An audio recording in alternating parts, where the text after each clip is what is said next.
మా ex councillor అయినటువంటి హరీష్ మాట్లాడిన దానికి మీరు అందరూ గలాట్ చేస్తారు.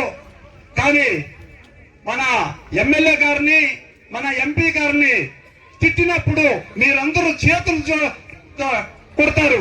ఇది న్యాయమా? ఎక్కడి ధర్మం? అప్పుడు మాత్రం మేము పిలిచినది మా కష్టాల గురించి మీరు చెప్పేదానికి అని మీరు ఒక్కరు కూడా మాట్లాడలేదే. ఎందుకు మాట్లాడలేదు? అప్పుడు మీ నోరులు మూసిపోయాయా? అప్పుడు మేము మా కష్టాల కోసం మిమ్మల్ని పిలిపించున్నాము, మా కష్టాలు తీర్చే మాత్రం మాట్లాడండా, వేరే మాట్లాడకూడదని మీరు ఒక్కరు కూడా అడగలేదే. సీట్లు మాత్రం అందరూ తిడతారు. ఇది రాజకీయం కాదా? అప్పుడు రాజకీయం చేసేదానికి మీరు ఇచ్చేస్తా ఉండరా? మీ కష్టాలు తీర్చుకునేదానికి ఇస్తా ఉండరా? రాజకీయం చేస్తా ఉండరా?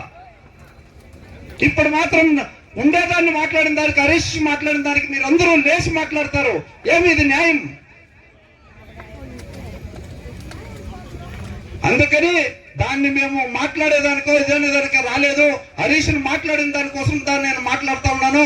ఈ ఎస్టీఆర్ రోడ్ వస్తుంది. ఎస్టీఆర్ రోడ్ వస్తే ఏడీఎంకే గవర్నమెంట్ లో ఎస్టీఆర్ రోడ్ వస్తుంది, బీజేపీ గవర్నమెంట్ ఉండదు. అక్కడ ఇప్పుడు చెప్పరే కర్ణాటకలో 3 కోట్లు ఇచ్చిండారని, ఈడు 2 లక్షలు 3 లక్షలు ఇచ్చిండారని చెప్తారు. అప్పుడు దాన్ని తీసుకుపోయి అవును మా రైతులకి మాత్రం వసూరు వాల్యుయేషన్ ఉంది, దాని నుంచి మీరు ఇయ్యండి అని చెప్పి వీళ్ళు ఏడీఎంకే బీజేపీ అడిగి తీసియొచ్చు కదా. సెంట్రల్ గవర్నమెంట్ పని తానే అదే, ఎలా తీసియలేదు? మీకు అదంతా మీకు అడిగేదానికి నోరు లేదా? ఎలా అడగకూడదు? దానికని ఇప్పుడు ఇక్కడ ఎయిర్పోర్ట్ వస్తుందని ప్రచారం జరుగుతుంది. ఆ యొక్క ప్రచారాన్ని మాట్లాడేదానికోసం కూడా మన పార్లమెంట్ సభ్యులు ఎమ్మెల్యే గారు ఇక్కడికి వచ్చిండారు. వాళ్ళు దాన్ని వివరముగా మీకు ఎత్తి చెప్పి వివరిస్తారు.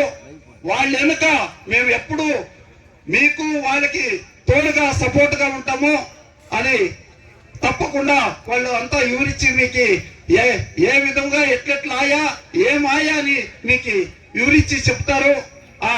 ఈ చిన్న అవకాశాన్ని ఇచ్చిన మా పెద్దలకు అందరికీను, మరియు మా పార్టీ కార్యకర్తలకును, మీ యొక్క రైతులకు అందరికీను నా యొక్క ధన్యవాదాలు తెలుపుకొంచు ముగించుచున్నాను.